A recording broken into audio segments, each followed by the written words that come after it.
The width is a downslope that starts at about 275 yards. You can easily do that with 3 wood. 4, please. Can't blame the squirrel. It is Rory McIlroy. Rory McIlroy hoping for a birdie but getting a squirrel instead.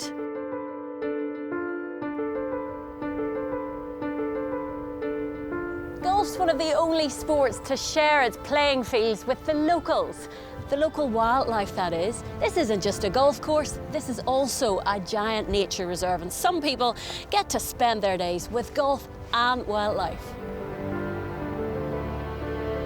Bob Taylor has spent 30 years as a golf course ecologist. A major part of his job is to look after the wildlife that lives alongside golf.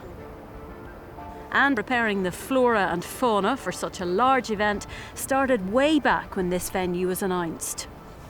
I've been working here at Royal Portrush now for a good 5 years or so. We started out doing surveys for all of the wildlife on the site, making sure we knew where they all were, where the hotspots were for the birds, for the flowers, for the mammals, like the Irish hare, for example.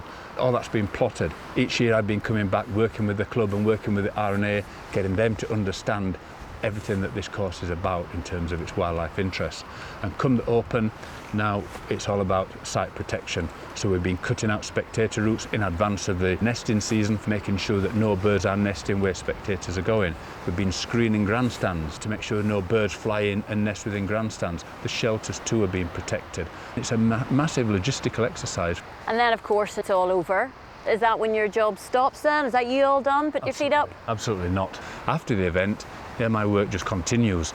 I have to then look at all of the restitution work, the reparation as we call it, which is about putting the place back as it was, as though no one had even known that the largest event in golf had even been there.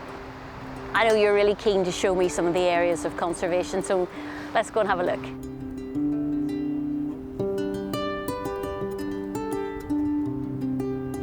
So this is a really good example of a spectator route where it's now being cut out before the event. The next stage will be to cordon, because there will be ground nesting birds either side of this. We need to make sure they're protected. Yeah. But the ground itself, yeah, it will be excessively trampled, but that's not necessarily a bad thing. So these kind of bare bits, these sandy bits, are actually a good thing?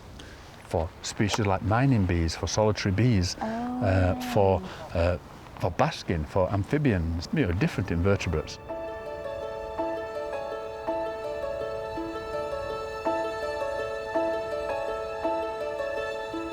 So this is a cordoned off bit, clearly. Why is this particular bit cordoned off from spectators? Yeah, we definitely want the spectators that side. We do not want them this side. This is so rich in wildflowers. Yeah, I mean, you can see all the beautiful burnet rose and the orchids and kidney vetch, and there's just like every kind of grassland here. We've got 40 to 50 plants per metre squared in this area. Whoa. This is northern marsh orchid. Beautiful. As you mentioned, we've got burnet rose. The kidney vetch is the food plant for the small blue butterfly. Here you've got the burnet moth. Oh, So that's the pupa of the burnet moth. Oh my goodness. So the caterpillar is in there. Yeah. And just over here, we've got reindeer moss.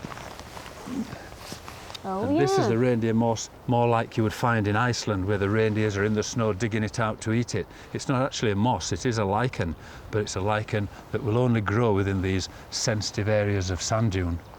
You're so passionate about this, but I guess the RNA take it very seriously too, don't they? They do, and yeah, they have to do, because we're living now in a world where the Open is growing in stature. There's more and more people coming to these events, but the club take it seriously too, and it's the right thing to do. So if you're at the Open this year, you'll not only be part of the spectating crowd, but part of a dynamic ecological life cycle. Oh, there we go. Bob, you're a gent. Thank you so much for showing me around today. You're doing a fabulous job. You're welcome, Joe. All the best. Now, that's those wee birdies sorted. Time to work on my own little birdie.